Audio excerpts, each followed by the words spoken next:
फिर आपका रुख करेंगे। पाकिस्तान के कई शहरों में ब्लैकआउट हुआ है। इस वक्त की अहम जानकारी आप तक पहुंचा रहे हैं। पाकिस्तान के कई शहरों में ब्लैकआउट की खबर सामने आई है।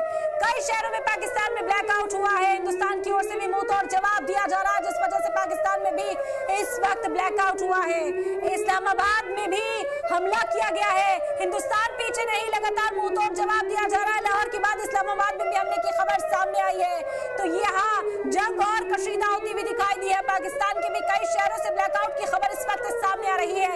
इस्लामाबाद पर हमला किया गया, भारत की ओर से रिटेलिएशन की कार्रवाई देखने को मिली है।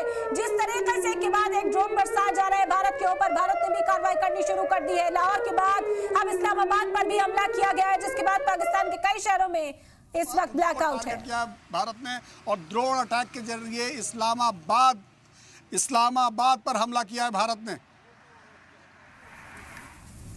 तो इस वक्त हमारे नुमाइंद ग्राउंड जीरो पर मौजूद है, वहां से तमाम जानकारी हम तक पहुंचा रहे हैं। इस्लामाबाद में भारत ने हमला कर दिया, इस वक्त की बड़ी खबर आप तक पहुंचा रहे हैं। पाकिस्तान की राजधानी इस्लामाबाद में हमला किया गया भारत की ओर से। पाकिस्तान के कई शहरों में इस वक्त ब्लैकआउट है और तमाम तस्वीरें लगातार सामने आ रही हैं। पीएम हाउस की तस्वीरें भी हम आपको दिखा रहे हैं, कैसे वहां पर हलचल बढ़ गई है। मीटिंग्स का दौर जो है वो वहां देखने को मिल रहा है।